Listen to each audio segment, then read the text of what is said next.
Your bird's feathers look dull. The shine is gone.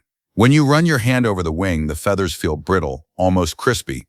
During the last race, you notice the bird seemed to struggle more than usual. Not sick, not injured, just off. And you wonder why. The answer is simpler than you think. You're bathing wrong. Not just a little wrong, fundamentally, catastrophically wrong. These mistakes destroy feather quality, weaken flight performance, and create health problems that never needed to exist. Before we dive into what you're doing wrong and how to fix it, I need you to do something right now. Hit that subscribe button and click the bell icon to become a member of this channel.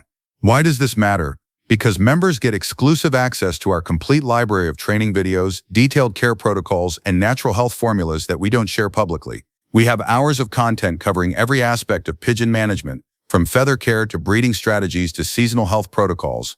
This knowledge is only available to channel members. And if you want even more specialized content on natural pigeon care, subscribe to our Pigeon Healthy channel using the link in the description. That's where we publish weekly videos on herbal remedies, botanical formulas, and plant-based health systems used by champion fanciers across Europe. Both channels together give you everything you need to raise healthier, stronger, better performing birds. The links are right there in the description. Do it now because this information changes everything. Now back to bathing.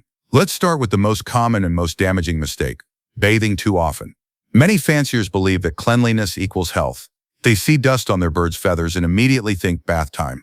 Some bathe their birds daily, others bathe twice a week. They believe more bathing means cleaner, healthier birds. This is completely wrong. Here's what actually happens when you bathe a pigeon. The feathers are coated with a thin layer of oil produced by the preen gland, a small gland located at the base of the tail. This oil, called preen oil, serves multiple critical functions. First, it waterproofs the feathers, allowing water to bead up and roll off rather than soaking in. Second, it provides flexibility, preventing feathers from becoming brittle and breaking. Third, it contains antimicrobial compounds that inhibit the growth of bacteria and fungi on the feather surface. Fourth, it helps maintain proper feather structure by binding the barbules, the tiny hooks that hold feather strands together. When you bathe a bird, you remove this oil. Not all of it, but a significant portion. The bird must then replenish the oil by preening, running its beak over the preen gland and distributing fresh oil across every feather. This process takes hours. During this time, the feathers are vulnerable. They are less waterproof, less flexible, and less protected from microbial growth. If you bathe your bird daily or even twice weekly, you create a cycle where the bird can never fully restore its preen oil coating. The feathers remain partially stripped. Over time, they become dry, brittle, and prone to breakage. The barbules fail to lock together properly, creating gaps in the feather structure that reduce aerodynamic efficiency. The bird's flight performance suffers. It uses more energy to maintain the same speed. It fatigues faster. In races, it loses. But there's more. Excessive bathing also strips natural oils from the skin. Pigeon skin, like all bird skin, is different from mammalian skin. It lacks sweat glands and sebaceous glands. The only oil comes from the preen gland, and that oil is meant primarily for feathers, not skin. When you overbathe, the skin becomes dry and irritated. Microscopic cracks develop. These cracks allow bacteria and mites to penetrate more easily. The bird becomes more susceptible to external parasites and skin infections. So what's the right bathing frequency? For healthy adult birds in normal conditions, once per week is sufficient. During racing season, bathe 2 days after a race, never the day before, never the day after.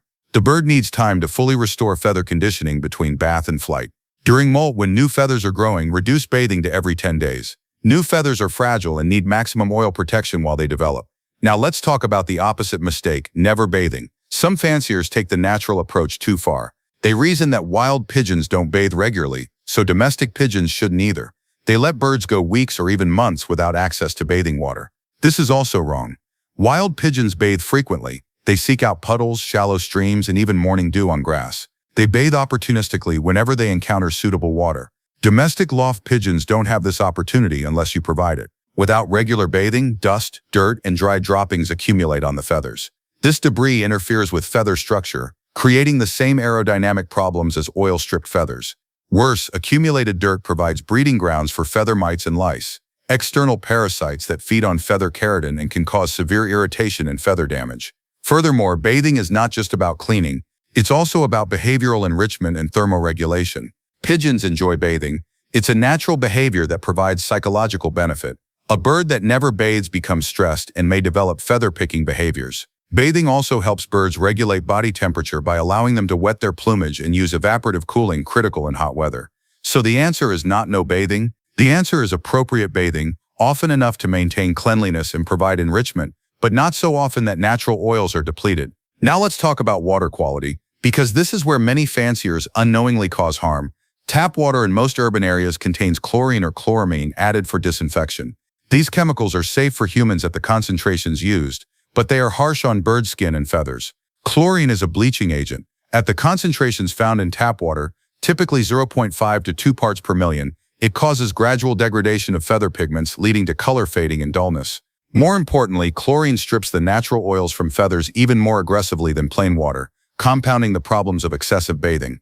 Chloramine is even worse. It's a more stable form of chlorine that doesn't evaporate as readily.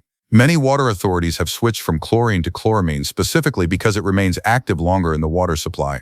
For birds, this means the harmful effects persist even if you let the water sit overnight.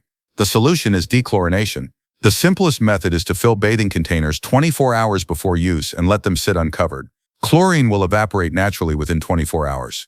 However, chloramine does not evaporate and requires chemical neutralization using a dechlorinator product, the same products used by aquarium hobbyists to make tap water safe for fish. These are inexpensive and widely available.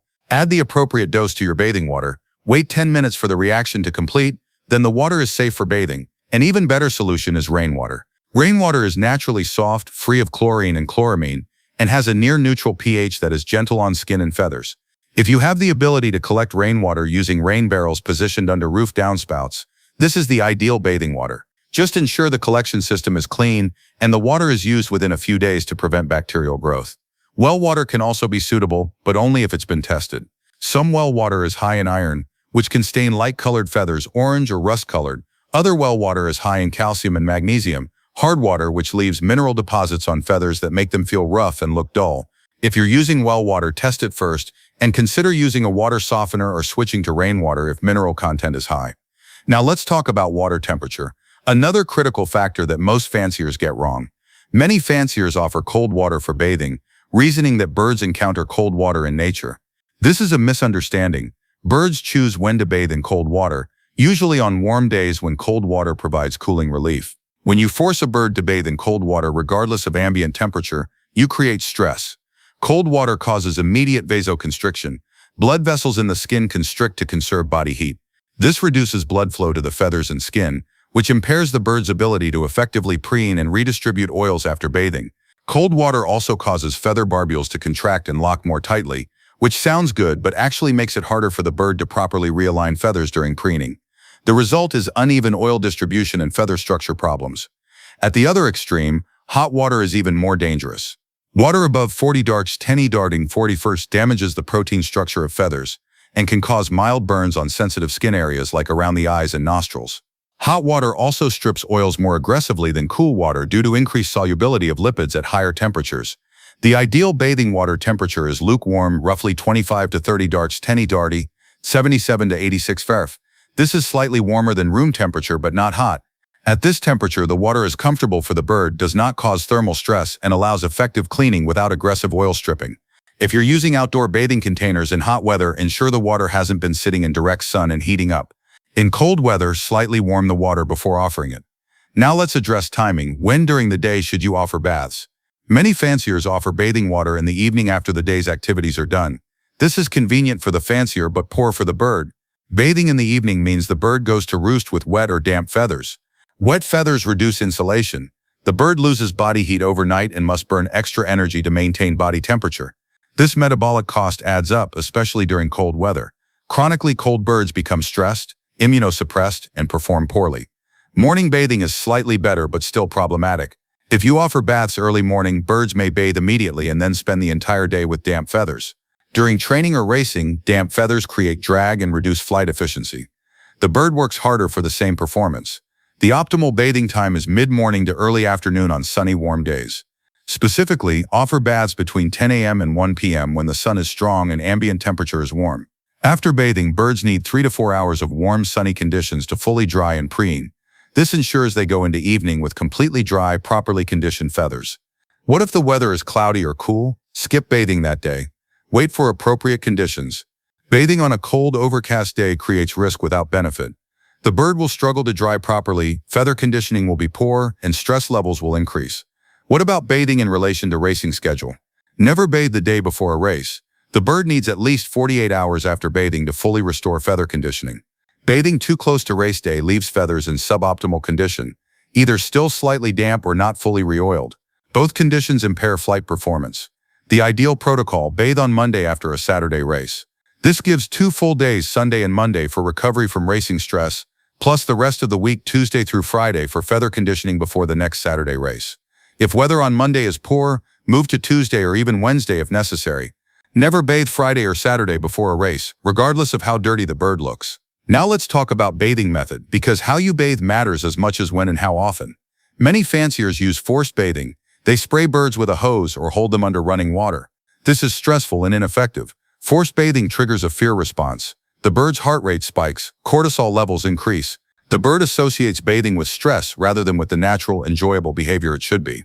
Over time, forced bathing creates birds that actively avoid water and resist all bathing attempts. Furthermore, forced bathing often results in incomplete feather wetting. When you spray a bird, the water hits the outer feathers but doesn't penetrate to the skin. The surface feathers get soaked while the downy underfeathers remain dry. This defeats the purpose. You need to clean the skin and the base of the feathers, not just the outer layer. The correct method is voluntary bathing. Provide a shallow bathing pan, no deeper than 5 to 7 centimeters, 2 to 3 inches of water, and let the birds bathe themselves. Birds know how to bathe. They dip their heads, splash water over their backs, ruffle feathers to work water into the plumage, and repeat until satisfied. This self-directed bathing ensures even wetting and allows each bird to bathe according to its individual preference and need. Some birds are enthusiastic bathers and will spend 10 to 15 minutes splashing vigorously. Others are more reserved and will bathe quickly then exit. Both approaches are normal. Do not force a reluctant bather to stay in the water. If a bird doesn't want to bathe, it probably doesn't need to. Its feathers may already be in good condition, or environmental conditions may not be right. The bathing container itself matters. Use a wide, shallow pan at least 60 centimeters, 24 inches in diameter for a single bird, larger for multiple birds. Avoid deep buckets or narrow containers where birds feel confined. The container should be stable, heavy enough that it won't tip when a bird perches on the edge. Place the container on a level surface, ideally outdoors in a secure area where birds can bathe in natural sunlight. Some fanciers add a few drops of mild soap or shampoo to bathing water, thinking this improves cleaning. Do not do this. Soap strips natural oils far more aggressively than water alone. Commercial bird shampoos exist, but they are formulated for parrots and other pet birds that are bathed infrequently. They are too harsh for pigeons.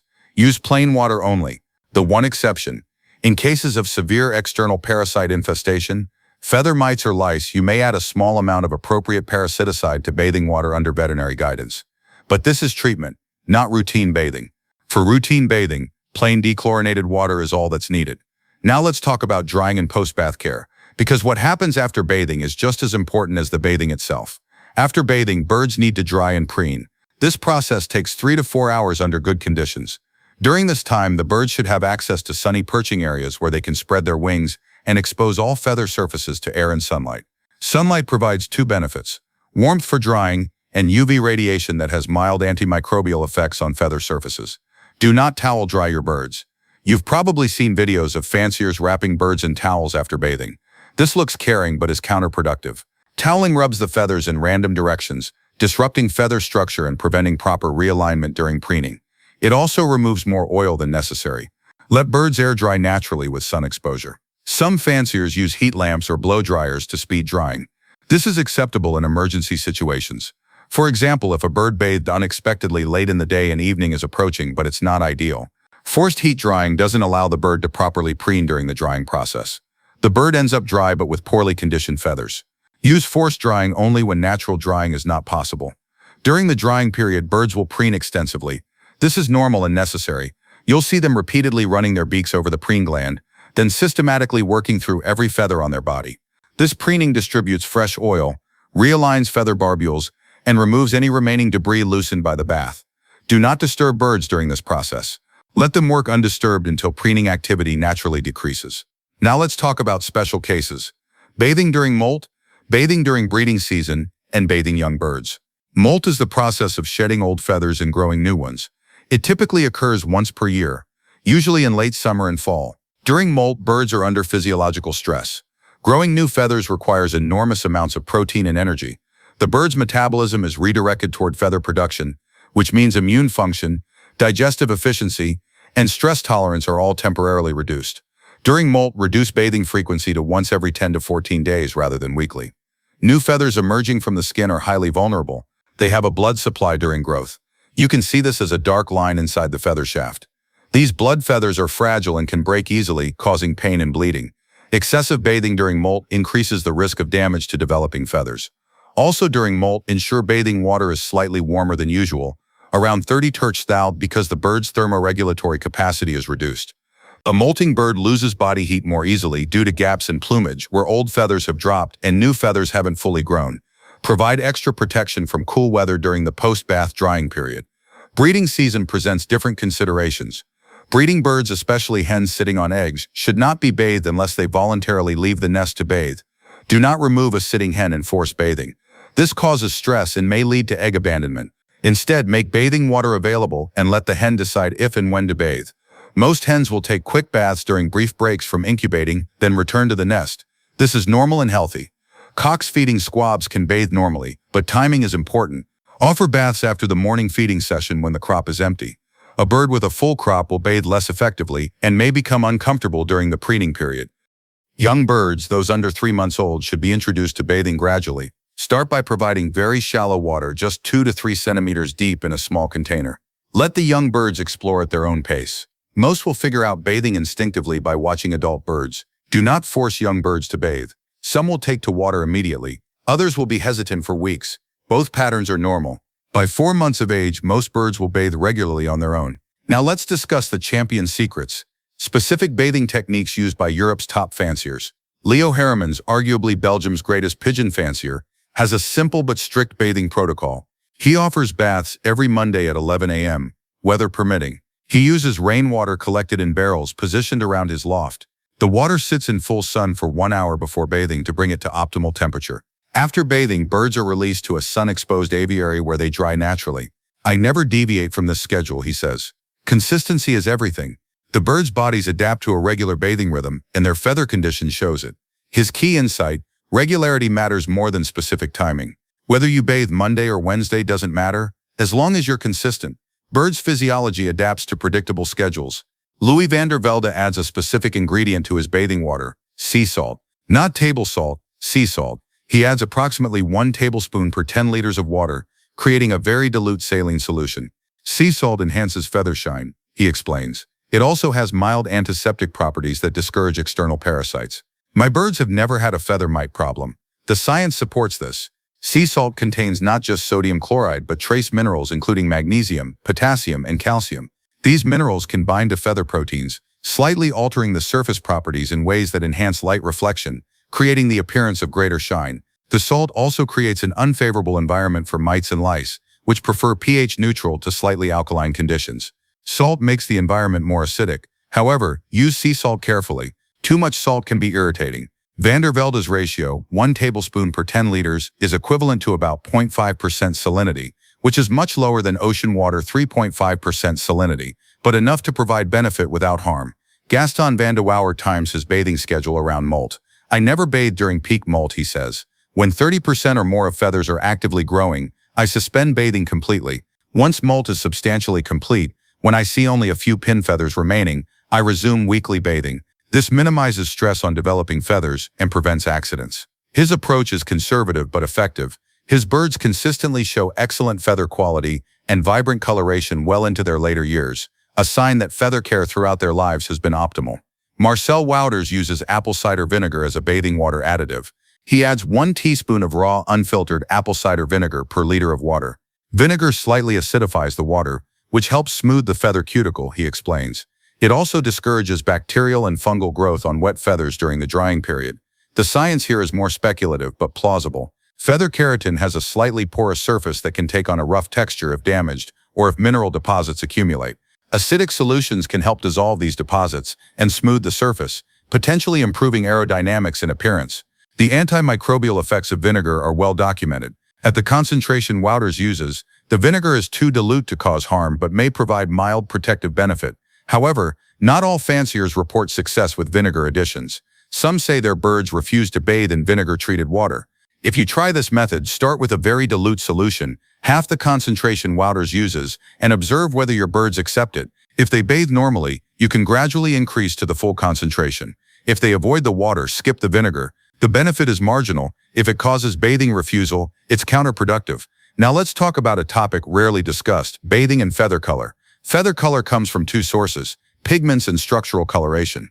Pigments, primarily melanins and carotenoids, are molecules embedded in the feather structure during growth. Melanins produce blacks, browns, and grays. Carotenoids produce reds, oranges, and yellows. Structural coloration, the blues, greens, and iridescent sheens, comes from microscopic structures in the feather that refract light in specific ways. Bathing affects both. Melanin pigments are relatively stable, but carotenoid pigments are more vulnerable to degradation from sunlight, oxidation, and chemical exposure.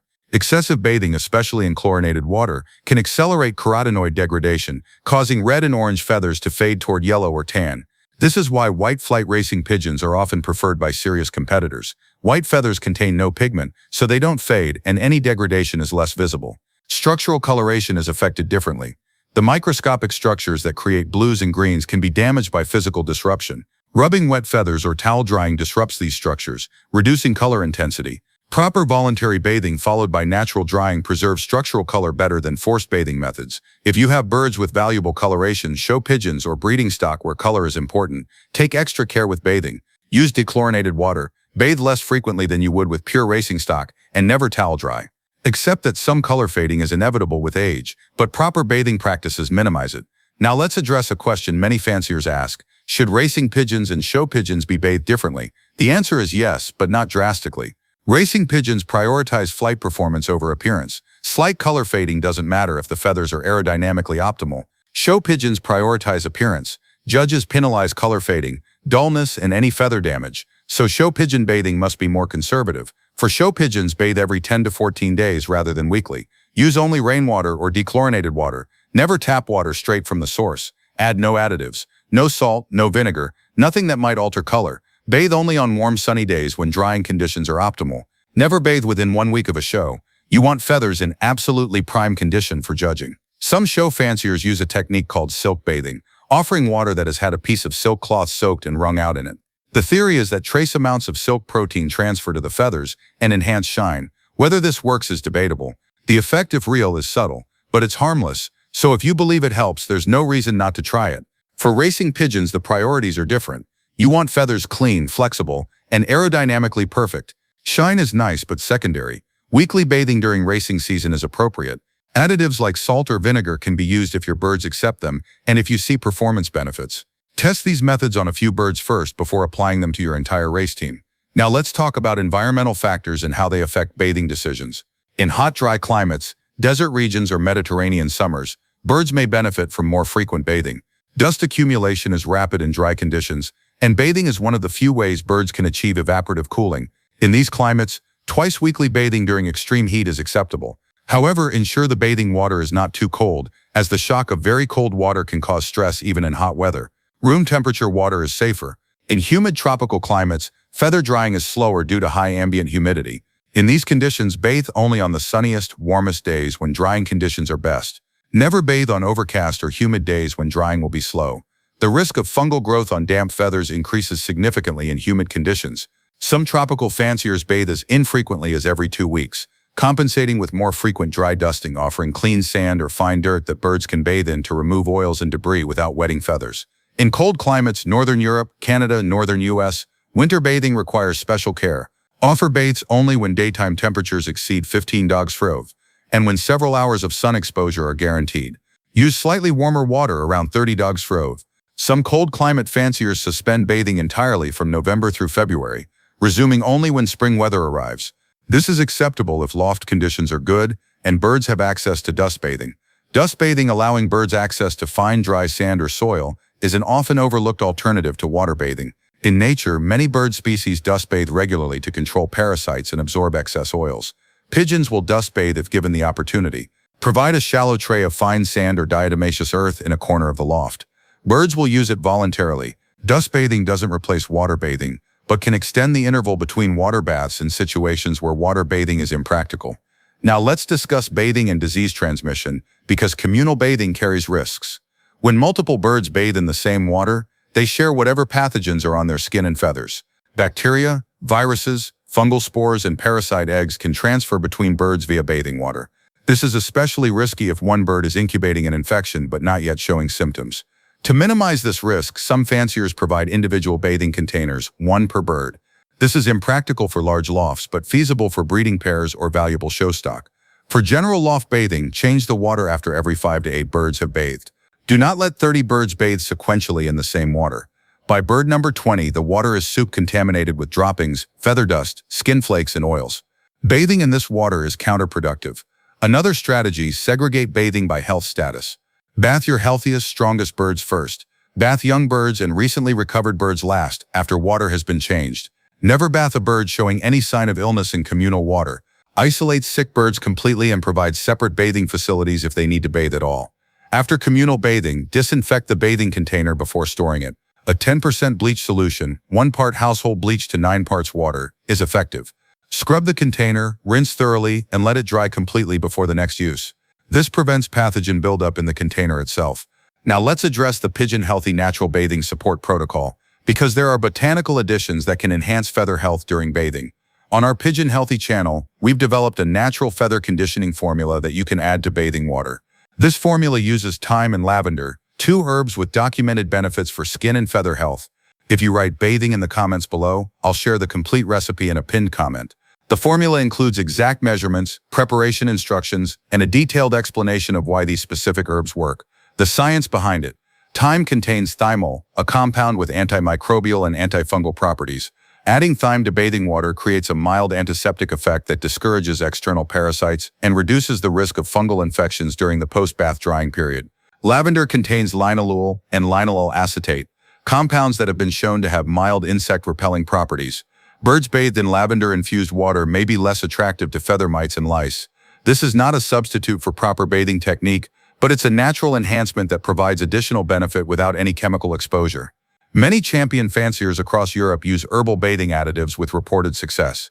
And remember, if you subscribe to our Pigeon Healthy channel using the link in the description, you'll get access to our entire library of natural feather care protocols, not just bathing additives, but dietary supplements, preening stimulants, and seasonal feather support strategies. We publish new herbal care content every single week. Members get early access to all protocols before they're made public. Now back to the science of bathing. Let's talk about feather structure in detail, because understanding what you're trying to preserve makes proper bathing technique make sense. A feather is not a simple structure. It's a marvel of biological engineering.